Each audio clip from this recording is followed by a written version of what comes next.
সামনে যে ফল দেখা যাচ্ছে কাঁচা, আধা পাকা, প্রায় পাকা, এই ফলগুলো হচ্ছে তুত ফল।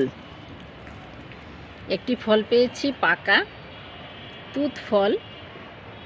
এই কালো, প্রায় কালো, এই মেরুন কালার বা খয়েরি, এটা প্রায় পেকে গিয়েছে।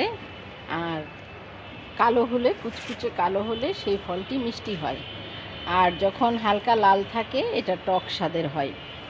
এই ফলটি পাখির প্রিয় খাবার। পাখি খাদ্য হিসেবে গ্রহণ করে আমাদের জীববৈচিত্র্য বজায় রাখে। এই গাছটি হচ্ছে তুত গাছ। তুত ফল ইংরেজিতে বলে মালবেরি। এর কচি পাতা শাক খাওয়া যায়। সুন্দর সবুজ পাতা শোভাবর্ধনকারী হিসেবেও লাগানো যায়। আর রাজশাহীতে দীর্ঘদিন ছিলাম, রাজশাহী কলেজে দীর্ঘদিন চাকরি করেছি, শিক্ষকতা করেছি, পিএইচডির কারণে গিয়েছি।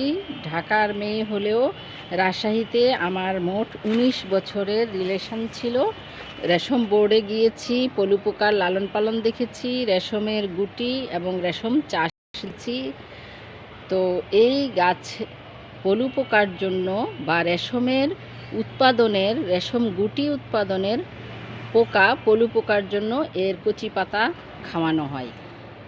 এরপরে ওইগুলা গুটি তৈরি করে, সেই গুটি সংগ্রহ করে জাল দিয়ে সুতা তৈরি হয়, সুতা কালার করা হয়, তারপরে কাপড় তৈরি হয়।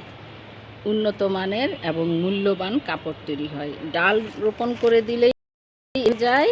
এই যে দেখেন, ডাল থেকে অনেক সুন্দর গাছ হয়েছে। বাড়ির কনস্ট্রাকশন কাজ চলছে, আপাতত গাছটি কাত হয়ে ঝুঁকে আছে আর অনেক ফল দিয়েছে। প্রচুর ফল হয়, পাখি খাবে, আমরাও খাবো। এইভাবে এটা আমাদের উপকার করে যায়। শাক এবং ফল আমরা খেয়ে থাকি।